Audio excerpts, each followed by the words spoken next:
Well, hi. Hi there. What on earth do you think you're doing?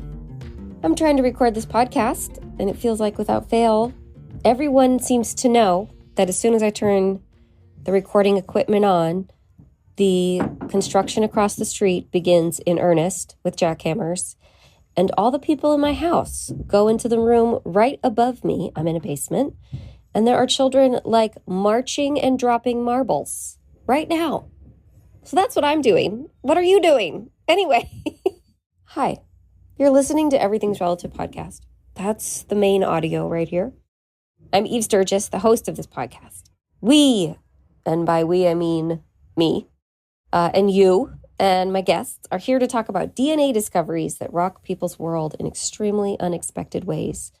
Like they find out they were adopted, or donor conceived, or at least one parent isn't their biological parent. It's happening all of the time. Trust me. And one of the resources that people like me who have a surprise like this have really grown to rely on is, of course, the people who have been walking this identity journey before us. And I am talking about adoptees. We are learning so much from the adoptee community and finding all sorts of similarities and overlaps in these experiences. It's one of the reasons why High Earth Hope and Healing, their retreats and support groups, includes adoptees. It's why Untangling Our Roots Summit was a gathering of organizations like Right to Know and National Association of Adoptees and Parents. And it's why I invite adoptees to come on my podcast. Rebecca Berg is an adoptee right here in Los Angeles. It was such a pleasure to have her on and fascinating to talk with her about not only her own journey, but also how it affects her work as a dietitian working in the eating disorder world.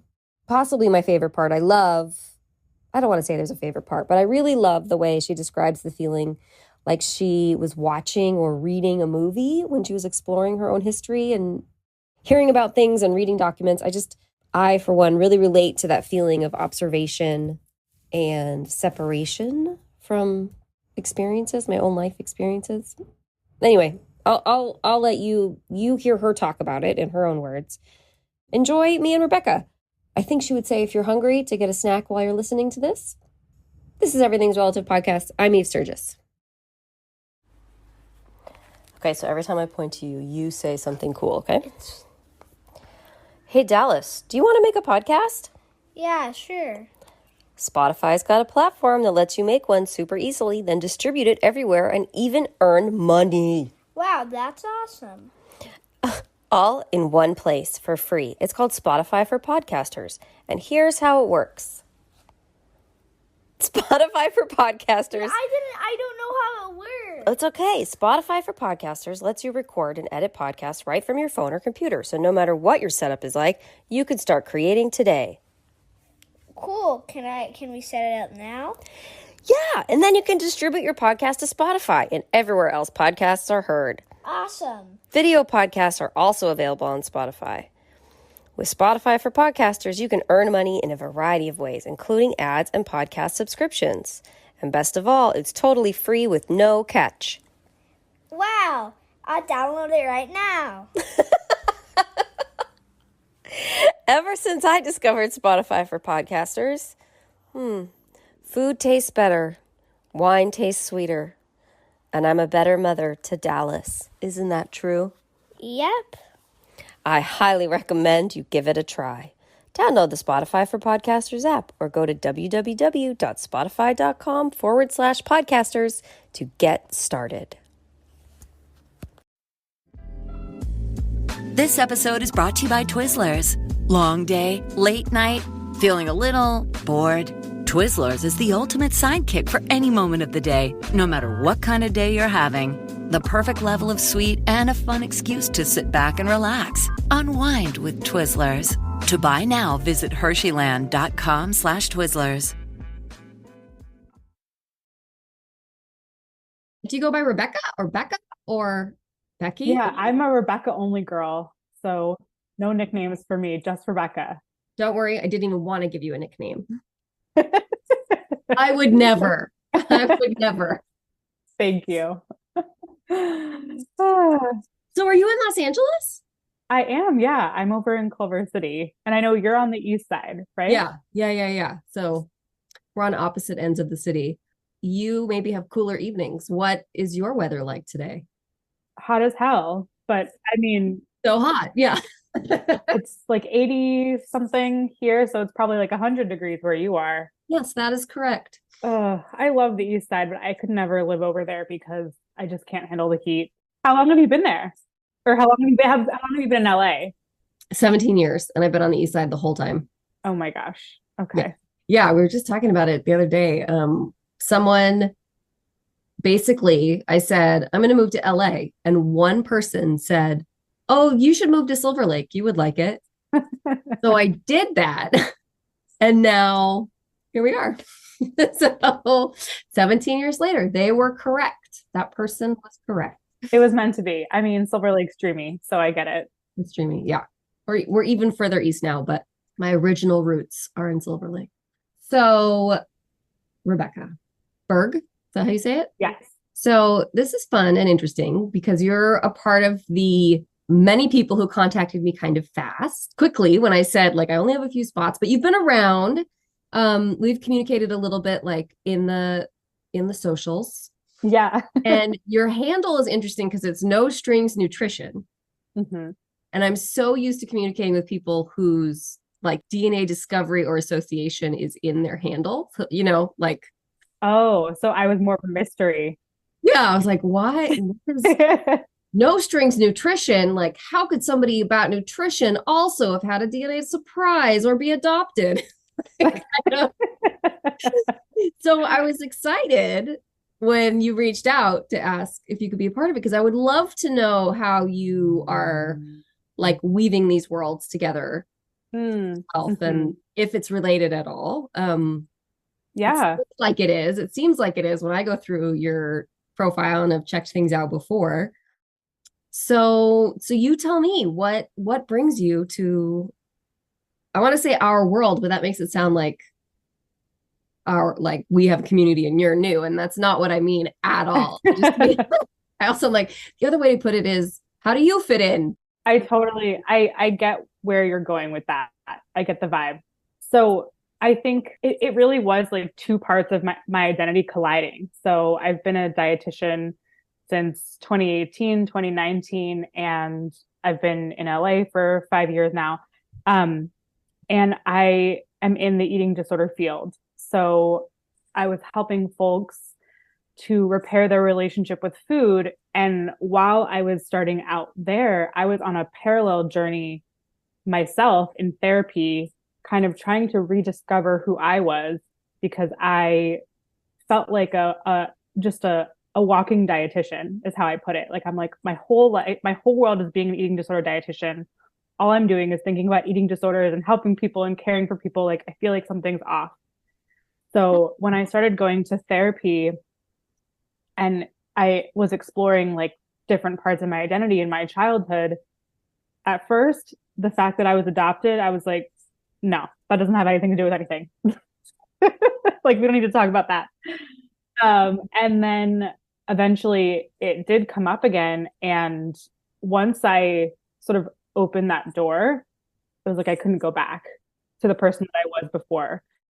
What do you think, what made it different that time what was the realization while thinking about it? Did somebody say something specific, or you saw, what inspired like a shift in perspective?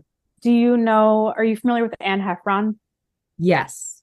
Okay. So I was just on Instagram one day looking at something from another therapist, Tiffany Rowe, who's like pretty famous in the therapy world. I feel like she has a lot of followers.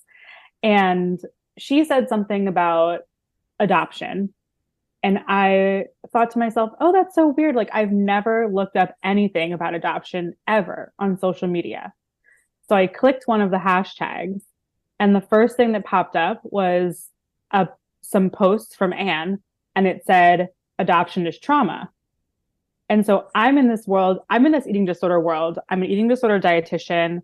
I'm working at the Reconnect Trauma Treatment Center in the Pacific Palisades. And at that point, I had been identifying some of like my own PTSD symptoms with my therapist. And so I saw the post and I had like a full body reaction. Like I just felt like something shift in my entire energy. And I sat down and I couldn't breathe. And I was like, oh my God. Yeah. Like, Oh, wow. So it wasn't this just is like a rich, yeah. wasn't just like, oh, I should look at that a little more. It was like a real visceral, like cellular experience. It was like, I need to grab the wall. Like, I can't, what's going on? Oh my God. Like, this is, I don't know how to explain it besides like, that was a moment when everything changed. Yeah. Wow. And how long ago was that? That was March or April of 2021. Okay. So I'm still pretty new to, I wasn't going to judge whether that was long or short. I was just curious yeah. where you were at. Okay. Yeah. So, I mean, at that point, I, it's taken me a while to be comfortable talking about my experience as an adoptee, since I do feel like it's still something relatively new that I'm talking about to other people in my life. But knowing everything that I know about trauma and eating disorders, I started to look into the research around eating disorders and the adoptee population. And then in my own personal experience in support groups, it was like every person I talked to struggled with eating or their body image or their shape. So it was natural. Yeah. I mean, I just want to pause quick just for a second. Just in case there are any listeners who aren't as familiar with the eating disorder treatment paradigm, like I might be, let's just say really quick that the more and more studies and data that comes out, the more and more we now know that eating disorders are so much about trauma. There's so much about shame. There's so much about identity. And very, very rarely is it purely about being skinny or being on a diet, although that can play a role, but it can and usually goes much, much deeper than what our sort of like popular representation of an eating disorder is. Mm-hmm. So I just wanted to catch everybody up, just in case there was anybody going like, I don't understand what this is. Yeah, I appreciate that. Like, why is a dietitian dealing with trauma? Why isn't she just teaching them how to like get 1,200 calories a day? And like, it's about the calories, but it's so much more like deeper, conceptual, immeasurable things. Yeah, I think a lot of people don't realize how much their food behaviors are a reflection of how they feel in their body and how, regulated or dysregulated they are in terms of their nervous system. And so a lot of the ways that we eat and we move and we just live as humans are a reflection of what's going on inside. And for adoptees, and I imagine, the DNA discovery community as a whole and the non-parental expected community as a whole, that's similar, some of those somatic feelings. Sure, absolutely. So can you talk a little bit about your adoption and what, just your own sort of autobiographical experience of exploring it more? Yeah, of course. So I've always known I was adopted. I'm not a surprise at all. I feel like my parents were whispering it into my ear as a baby. Like, I don't know if that's actually true, but I don't even have a memory of when they told me. And for a while, my relationship to it was just sort of like a neutral fact about myself. Like, I have green eyes and I have my feet are size 8 and I'm adopted. Where was this? Oh, I'm originally from Baltimore. I've seen The Wire. I know all about it. Okay. And I'm an infant same race domestic adoptee. So I'll just add all the tags. But my mom was a social worker for her entire career who specialized in adoption. So that was something that kind of meant that it was just like a normal thing that I was exposed to. And in terms of, I have, I'm going to court today and there's a TPR hearing and, I'm trying to find a placement for this child. Like it was just part of the normal dinner time conversation in my world. And I'm an only child as well. But it was never something that I related back to myself and never really talked about with anyone. I definitely have some journals and some diary entries from when I was a teenager around like, I feel different, I feel lonely, why do I feel this way? I feel like I don't know who I am, but I just really wasn't connecting the dots at that point. Makes sense because you have this like, it's not a bad thing necessarily, but like it's so normalized that it didn't even occur to you that there might be like internal conflict with it. Yeah, right? exactly. And I also have a lot of other people in my family who are adopted. So I have cousins on my dad's side who are adopted and cousins on my mom's side who are adopted, and like we didn't all get together and like have an adoptee support Right. No group. one was like, hey, let's have a quick check-in about our trauma. How's everybody doing? Let's talk about some statistics about adult adoptees. Where's everyone feeling about those things? Right. Yeah. So it was just like, I don't know, not something that was acknowledged very much. And I feel like, I don't know the actual frequency, but my mom would come in what felt like every 6 months and be like, hey, do you want to talk about being adopted? Like, do you think about your birth mom? Like, how are you feeling? And I'd be like, whoa. I feel extremely awkward and I don't want to talk about this with you. So basically, she would check in and I would be like, no, like, no thoughts. Don't want to talk about it. Good. So funny. I mean, I guess maybe there's probably people listening to this and they're like, that is not funny. But it's sort of like adorable and like so perhaps like so well intentioned. I'm imagining she had such good intention. She's like, I'm a social worker. I know about this stuff. We're going to talk about it. I am going to communicate with my daughter about this. Yes. We're like, all right, weirdo. back. Like, why are you so awkward? I love my mom. And I, knowing that she is a social worker, obviously, I know her intentions were pure and that she loves me. It's just that was very going from like never mentioning it ever to then coming into my room and being like, let's have a chat about it. I was like, no, that's, my body could not handle that. Too abrupt. Absolutely. And she had some documents to share with me, a letter that my birth mom had written me, and then my birth history. And she kept, once I turned 18, she was like, do you want this letter? Do you want this letter? And I just kept being like, no, I don't want it. Like, I was just like, no, not ready for that. Like, I was waiting to feel ready. And that never happened until eventually, I think I was 26 or 27 when my mom was like, here, you must have these documents. And I took them and I read them, and it was a lot. It was a very, I don't know if you've ever seen any like birth history documents from the 70s, 80s, or 90s, but they're written so clinically. Right. And so when I was reading it, I was kind of like, wow, this story is so intense. Like, this is like a movie. And I would show it to people and give it to people and like, read this. Can you believe this is about me? But like, I was so disconnected from it.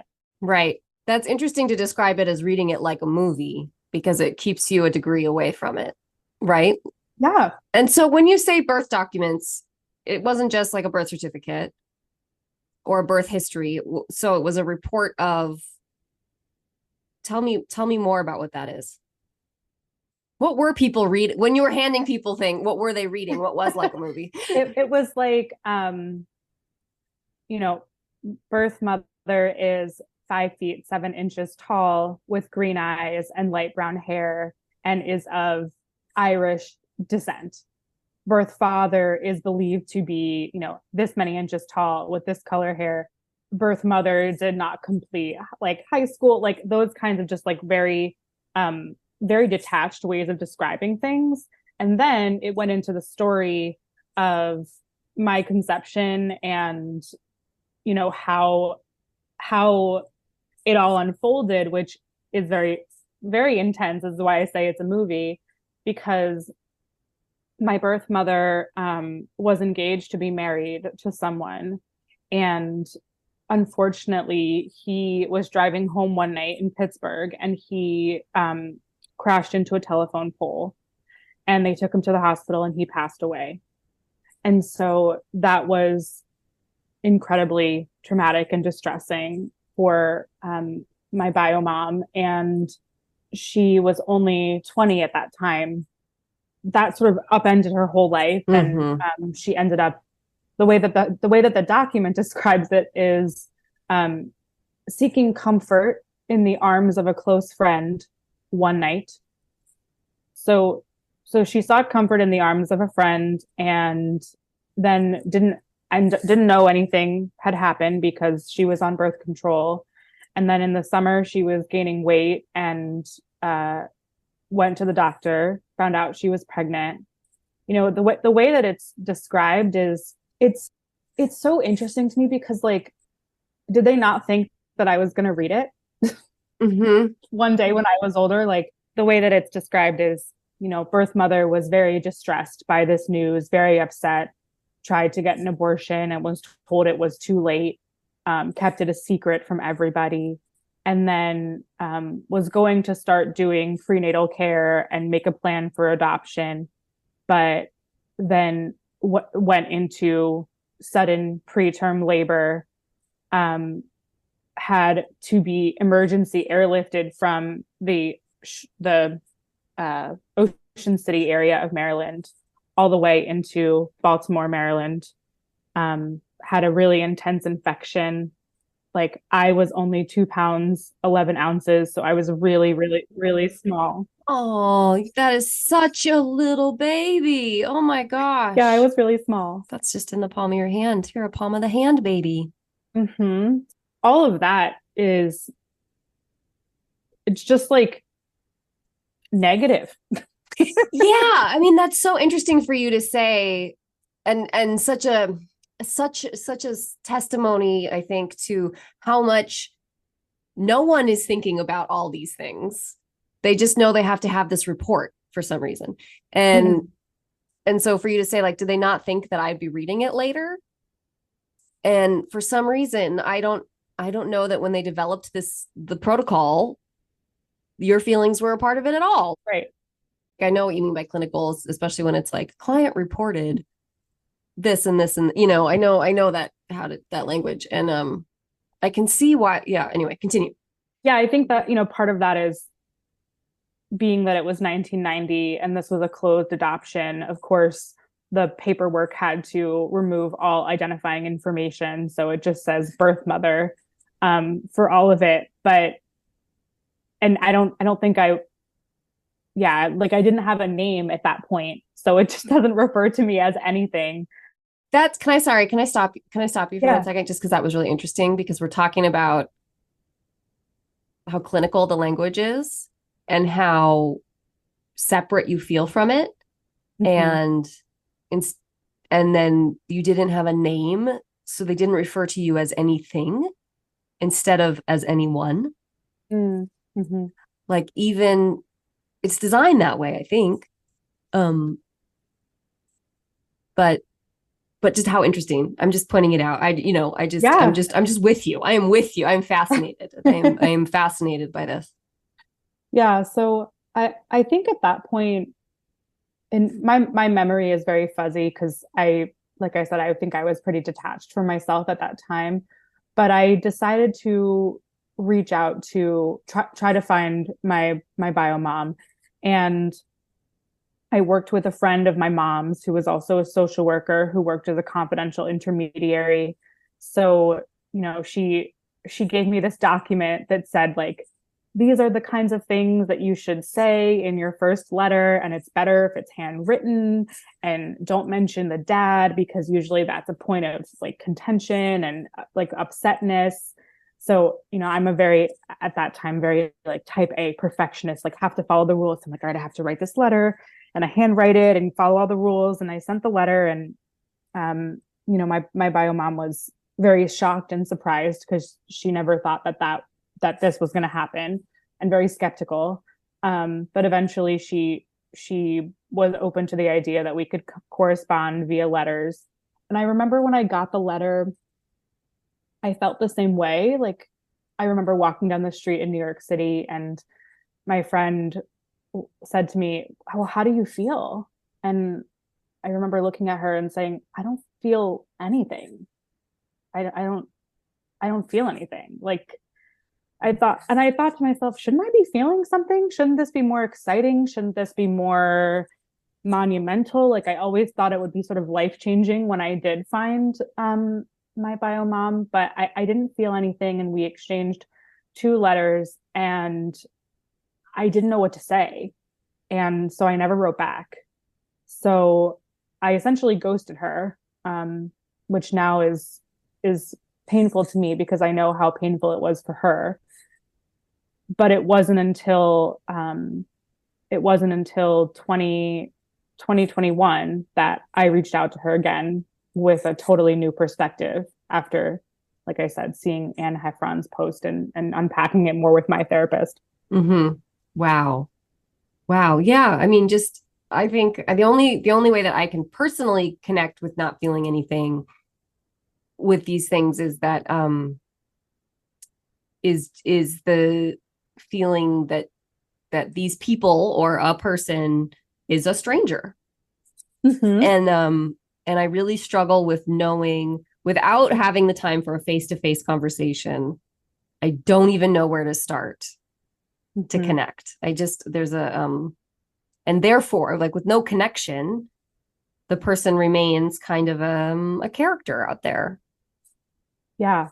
I can relate to that a lot because I remember reading, about all of my cousins. She was saying, like, I have a sister and she has this many children, and you have a grandpa and his name is this and that. And I was just like, I don't know these people. I don't know them at all. These are all strangers to me. And it was just like, what am I supposed to do with this? So, my tool at the time was just to move on and do nothing. New York City has plenty of distractions to keep you extremely busy. If you don't want to look inward, go to New York City. I was also finishing up my master's degree and preparing to move from New York City to Los Angeles. So there was just so much going on, and I feel that my body, my soul, I was just not in a place to explore that at that time, because my sole focus was becoming a registered dietitian and finishing my training and doing really well at that. Mm-hmm. Mm-hmm. So then in 2021, you reconnected with her. I did. So in the last letter that she had sent me, she had given me her home address and her email and said that she felt comfortable not corresponding through the confidential intermediary. So I sent her a really long email. It was the day after Mother's Day. On Mother's Day, what I had done was, my partner was away, so I had planned to do a long hike near the coast and, take some snacks and her letter with me. And this was a letter that she wrote to me when I was born. And I took her letter and I took a picture of her, and I hiked up to the top of this mountain, and I just felt what I needed to feel about the fact that the person that she was writing to in the letter was me. And I was I finally felt it all in my body. And then, yeah, it was almost sort of impulsively like, I need to write to her, and I don't know what's going to happen. I don't know if she's going to respond, but she did respond right away, saying that she was really happy to hear from me. And we started corresponding via email almost every day for a while, which then turned into exchanging text messages and pictures, and our first phone call, and a year later we met in person. And so it's still very early yeah, on. That was like a year ago, so that would have been a year ago that you met her in person. Yes. Yeah. Yes. Yeah. So you're still in this like early developmental phase of developing a relationship with this woman. Very much so. Yeah, it is. And it, like you said, it's like, it's almost like dating. Like you have to, you don't know how the other person is going to respond, and you're cautious and you're excited and you're careful. And sometimes it's too much and sometimes it's not enough. And it's just all the feelings. That's such a good description. It is like dating. In that, yeah, or in what other context are we thrust together with strangers, like as adults? And it's like, okay, Yeah. here's these expectations. You guys figure out how to reach them. Right. And that's hard. There was no manual for any of this. And so, that's why I really sought support, and I tried to find more resources on Instagram and through podcasts and Facebook groups and support groups. Like, I just need someone to help me figure out how the hell I'm supposed to do this. Wow, that must be so interesting for you to be going through this like personal experience of your own, sort of like bringing us back to what you said in the beginning. Like you're going through your own identity development exploration journey with yourself and your family, and reconciling ideas about adoption with the facts of adoption, all these things, while in your day job, spending all this time with women with all sorts of trauma, who have been, their coping skills have been different. And then also noticing this like high rate of adoptees. The work was and is both deeply healing and distracting. So caring for other people 7-8 hours a day was great for me because I didn't have to think about myself. Yeah. Yeah, I hear you. And I think a lot of adoptees that I've come across end up in the helping profession and the healing profession. It's just interesting to me to know that I would say all these things in my client sessions, and then I would go to my therapy appointment and my therapist would say the exact same thing to me that I just said to them. I'm like, oh. I'm trying. It's so hard. That's so interesting.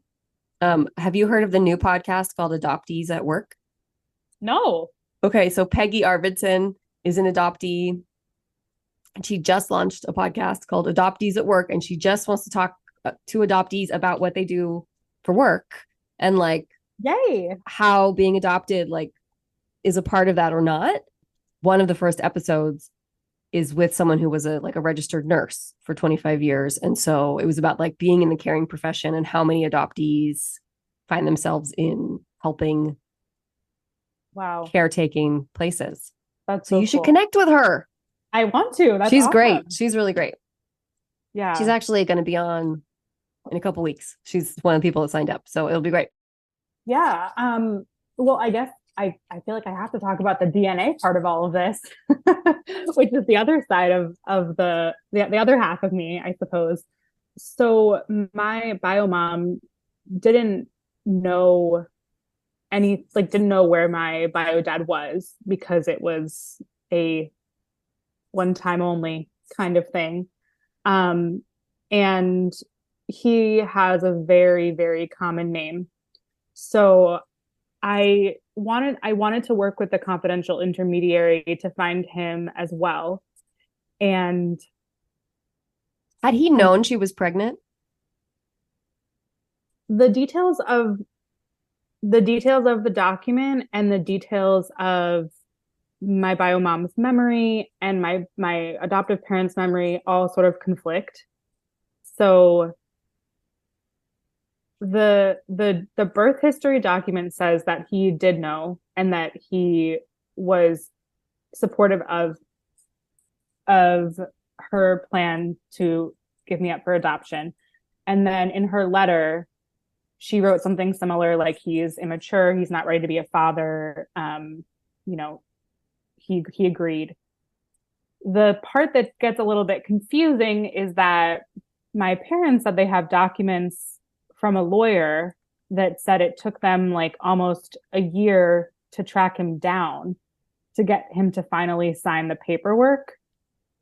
And then in those documents as well, it was shared that his parents, my grandparents, didn't know that any of that was, my bio grandparents didn't know that any of that was going on, and were very upset that I was put up for adoption, because both of my biological parents were raised in Catholic families, and I was raised Jewish, so that's a whole other layer of stuff.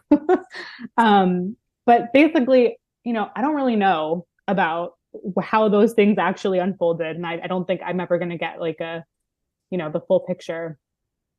But the confidential intermediary took the information that we had and told me that she had found my biological father and that he had died. So because I didn't really have anything, I had no reason to believe that that wasn't true. So I believed it to be true and was devastated. Like as soon as she called me, I was really surprised by my own reaction. I just started like wailing, crying like I had never cried before, knowing that I wasn't going to be able to connect with this person. And me and my partner, now husband, we read articles about him. We watched a tribute to his life on YouTube. But all the while we were a little confused because I just felt like I just don't look like him at all. And I don't think that I look like my bio mom that much either. So to look like neither of them, we were both like, this just feels like there's something weird here. So that's called intuition. Yes.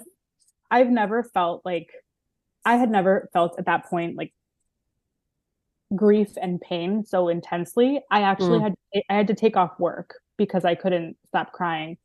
And eventually my bio mom texted me and she said like, I haven't heard from you in a couple days. How are you doing? And I said, I'm actually not doing well at all. I have been looking for a bio dad, and it turns out that he died and this and that. And I gave her some of the details. She was like, no, that's not right. And I sent him some. I was kind of waiting for you to chuckle so I could laugh, because that would just be such an absurd experience. Oh, absurd. I call it the week that I mourned a stranger. Yeah. And now my husband and I laugh about it because we cried in each other's arms over this stranger. This other man who has a wonderful tribute on YouTube. Yeah, this other man with, this very common name. And so I sent her the details and everything, and some of the stuff that the confidential intermediary sent me, and she was like, that's not him. Did you talk to the confidential intermediary at this point? Do they feel bad? I just want to know if they feel bad. I believe that they felt bad. It was pretty complicated for me because this was a close friend of my mom. So I was very angry, and I think if this person hadn't been like already so close to our family, I may have been able to speak up for myself, but they apologized, but you can't like undo it. It's hard for me to imagine giving somebody that life-changing news if I wasn't 100% certain that it was the truth, if I hadn't exhausted every avenue. So yeah, I was pretty upset. And at that point, that's when I said, okay, I think we need to turn to DNA, because I don't think that this is I think I need to see if there's, something else out there. So thank you for your help. I'll take it from here. Yeah, basically, I was like, you know what? I think I can hear what she is explaining to me, what she's doing. And I feel like I can do that too, like internet research and Facebook and all of that stuff. So I got my DNA tested through Ancestry and Ancestry.com and 23andMe. I did the ancestry test first. And basically, when I wasn't at work, I was like hand drawing family trees, trying to put together the pieces and like stalking people on Facebook.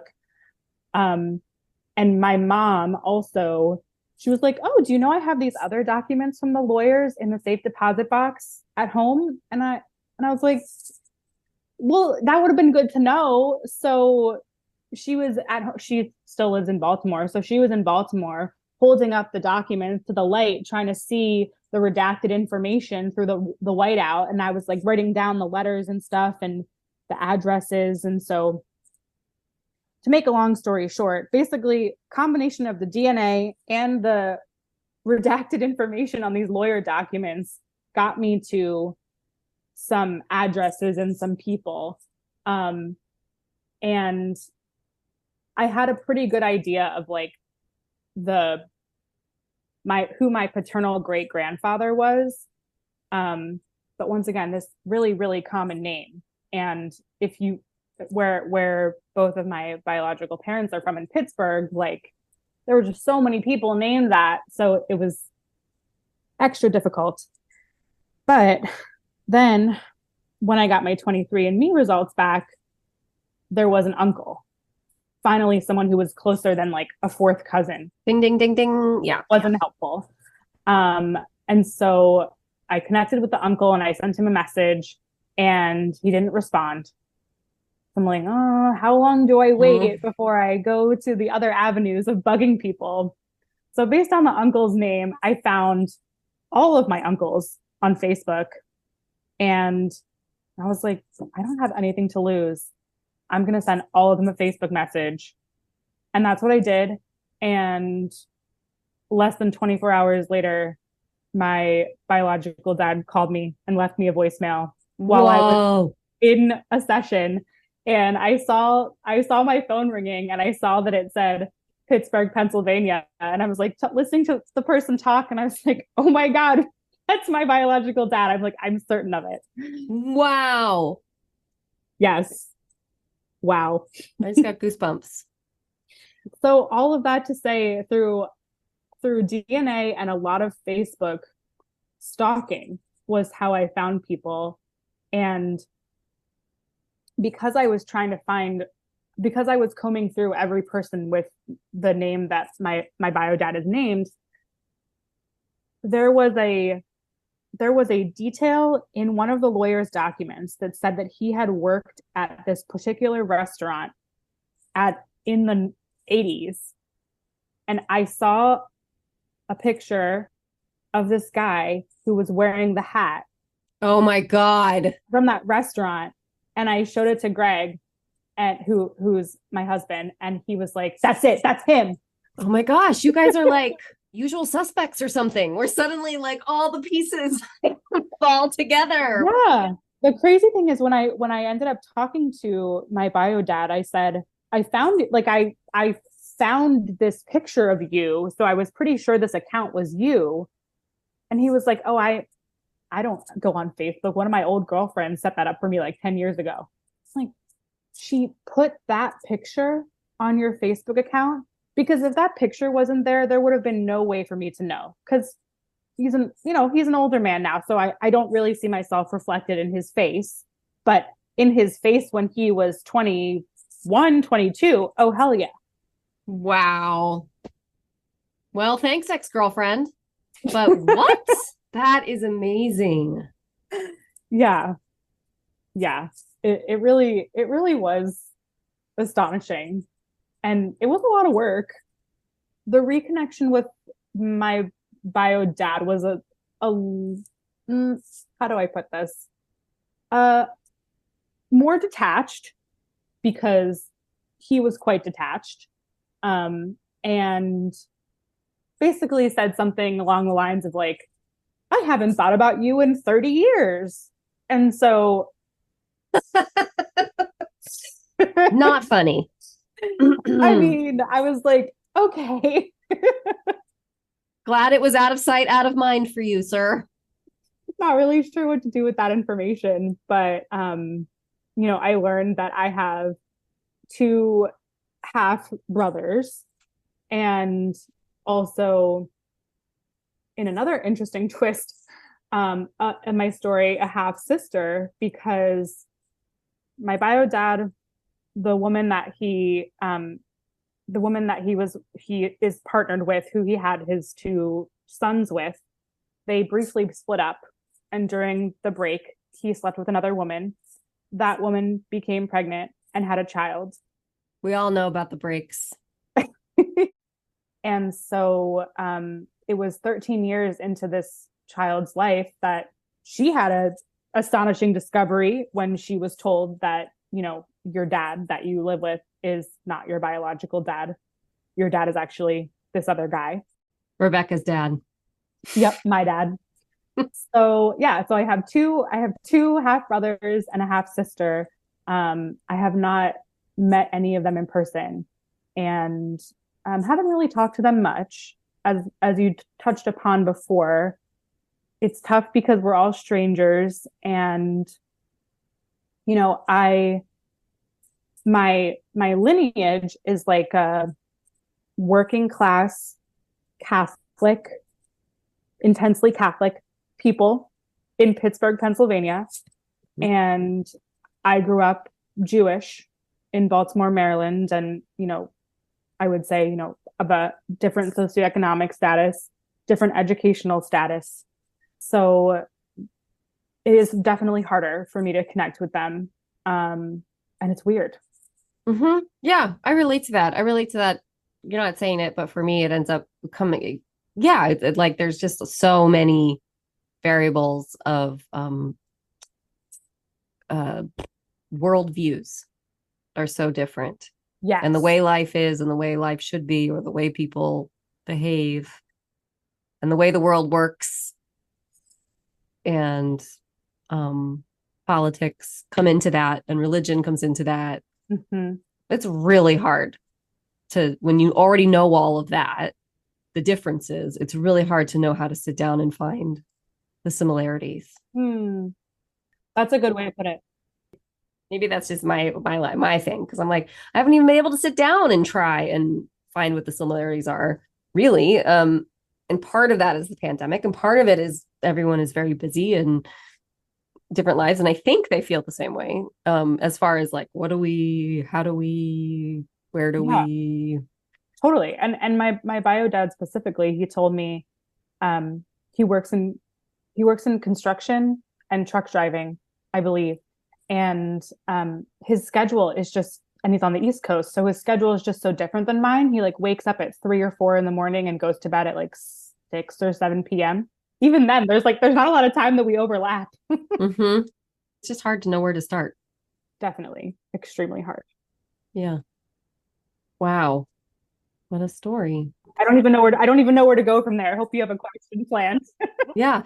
So, well, so now you have a like growing and developing relationship with your bio mother. Mm-hmm. And you're working on sort of like healing yourself, mm-hmm. and a more distant relationship with your bio father, but he's out there, and there's some siblings. Mm-hmm. Oh yeah. And he also has a dog named Trauma. He had a dog named Trauma. He has a dog. He has a pit bull, and he named his pit bull Trauma. I mean, it doesn't really get any better than that. I know. That was like one of the first things that he told me. He sent me a picture of himself on his motorcycle, and he was like, and here's my pit bull. Her name is Trauma. It's like, oh, okay. Mm-hmm, mm-hmm. I can see what you mean about feeling like you're not quite sure where the connection can land. What do you think has helped you the most since you've begun this adoptee identity unpacking exploration? I would say, well, therapy number one, because I have a really strong relationship with my therapist. And then secondly, writing about it and talking about it with others. You know, talking about it was something that was so difficult for me in the beginning. Like I couldn't talk about it without becoming emotional or, you know, feeling incredibly frozen. So even for me now, just having this having this conversation and talking about it, feeling relaxed, like having it be integrated into who I am is a big step. And leaning on the community of people who have already been there and know these feelings, and sharing these feelings, and also feeling like, oh, this isn't weird, this is normal. And I remember going to my first Adoptees Connect group in Long Beach, and everyone was in a circle and they were sharing their feelings, and I was thinking to myself, holy shit, it's like they're in my head. Like, that's how I felt. Like I really felt like I was alone, like I was just weird, that something was wrong with me, that I was having these feelings. And then to have all of these other people say, nope, I feel that way too, it was just like, oh, okay, I feel a lot better now. And reading a lot. I've read a lot of books, which really helps. Yeah. That is so great. I'm so glad that you found all of that for yourself. Thank goodness. Thank goodness for that hashtag. Thank goodness for that hashtag. Yes. That one time, right? And now, I mean, I'm trying to build a similar community through my Instagram and using hashtags and exploring hashtags. And I guess I mean, because you're also on social media, like I don't think I was expecting to be able to find as much community as I did, like real community and real relationships from Instagram. And so I know that your work in your job is with the eating disorder community. Are you also focusing on the sort of like wider discussion of nutrition and the adoptee community, or do you keep them pretty separate?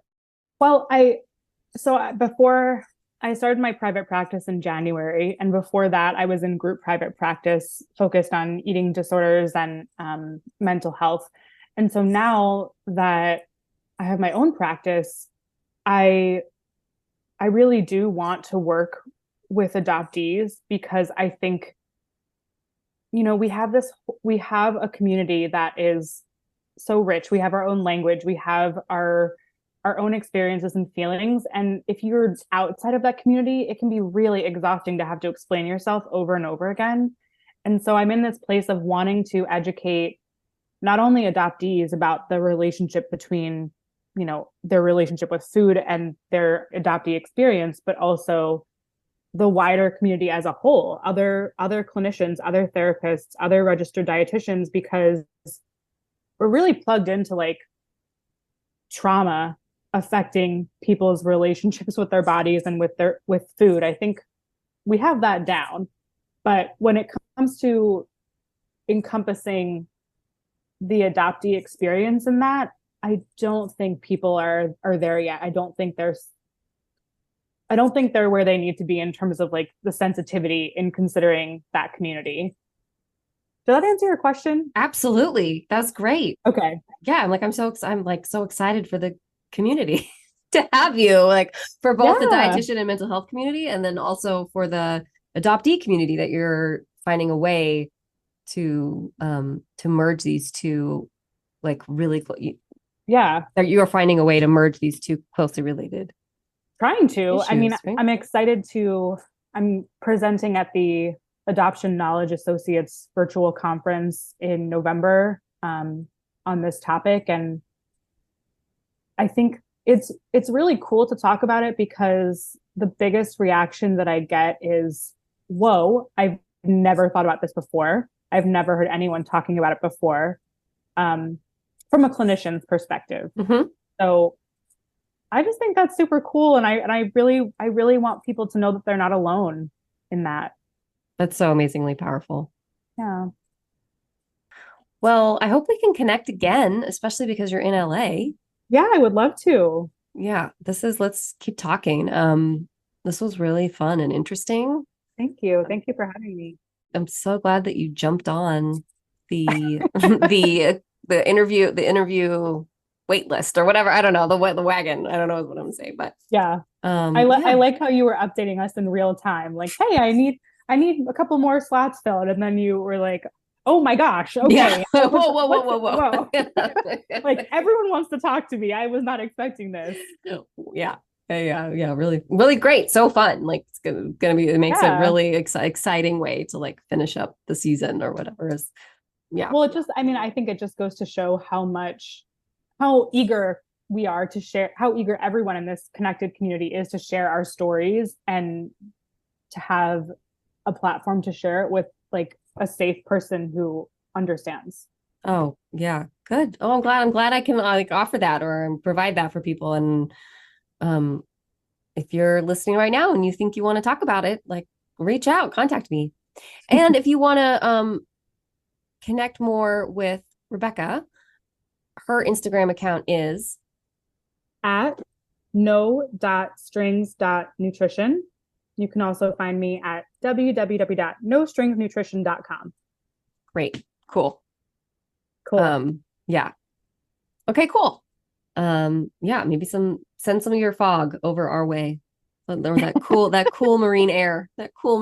Send it, push it east. Okay, well, I just have to say that when you said send some of your fog, I thought you were trying to make an adoptee reference. Adoptees out of the fog. And I was like, I feel like I'm out of the fog. Like I don't have any fog to send.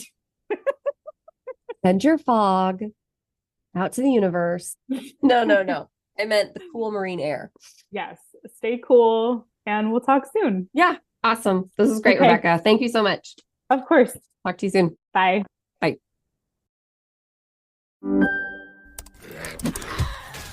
Wait, are you gaming?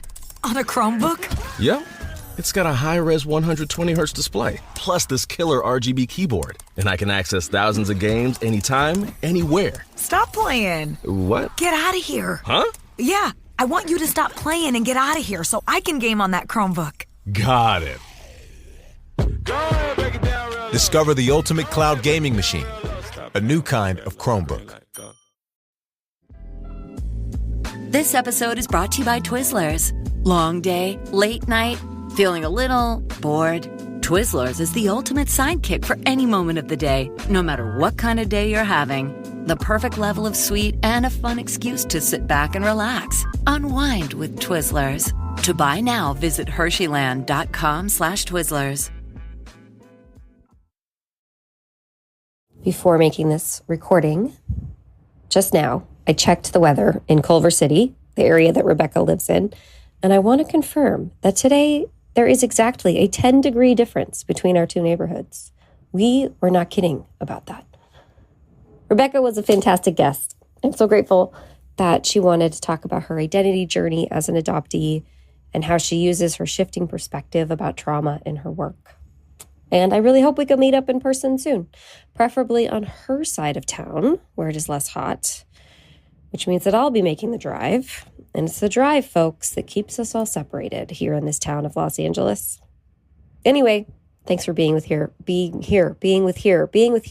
today. Thank you for being here with me today. You know what I'm trying to say. This project has really been a labor of love. I couldn't do it without you listening. I mean, well, I guess I could have been doing it all this time without anyone listening. But I really appreciate your support. So if you are enjoying it, please consider heading over to my website, everythingsrelativepodcast.com. Become a patron on Patreon. Make sure you're following me on the socials at Everything's Relative Podcast. And hey, leave a review. Am I going to do a review of the week? Let's skip it. I'll do a review of the week next week. I actually met a woman last weekend when I was at the Reckoning with a Primal Wound screening in Costa Mesa. And she was like, I know, subscribe, share, review. I'm so sorry. I'm so sorry if I'm a broken record. But here I am, doing it anyway. This was episode 96. I think I said that the last episode was episode 96. And everyone, that was wrong. Rebecca is 96. Which means that we are just 4 more away until we have reached 100 episodes. And then what? Well, there's going to be more episodes after 100. It's at the end of the season, but 100 was my ultimate goal. It's when I want to have cake, and I'm making it a very big deal for myself. I'm going to do some giveaways to my listeners and eat cake, celebrate this achievement that we have all reached together. Really couldn't do it without you. So come back next week, 1 episode closer to cake. And until then, get that back to school shopping done, or back to school preparation done. Oh my goodness. I just realized that by the time this episode posts, my kids will have already started school. Where does the time go? I'm in the past, talking about the future. Podcasting is so weird, man. Okay. Anyway, pack the lunches, join the PTA, take your vitamins, and tie your shoes. This is Everything's Relative Podcast. I'm Eve Sturgis. Bye-bye. Everything's Relative with Eve Sturgis is produced by Eve Sturgis and Kaylin Egan and edited by Joy Rumor. Logo designed by Ivy McNally, and music is used with permission from Goodbye the Band. Eve is a licensed psychotherapist, but her podcast episodes are not therapy sessions. Oh, you know what? Hold on. I'm glad I've been yelling and talking with a deep voice, but my mic was not plugged in. Oh no, that sucks. It's okay. It's still recording. It just was recording like through the regular computer, I think. Hold on. Hilarious. This is so on brand for me. I'm on brand. If I'd had my earphones in, I would have remembered. I would have realized. And I just want you to know also, anybody who's been listening to my audio saga, my husband is constantly like, well, did you listen in the earphones? I'm like, yes, I put them in, leave me alone. God, I do all the things. Mm-hmm. All right, he wins this time. 1-0, Kaylin Egan. Okay, we're back.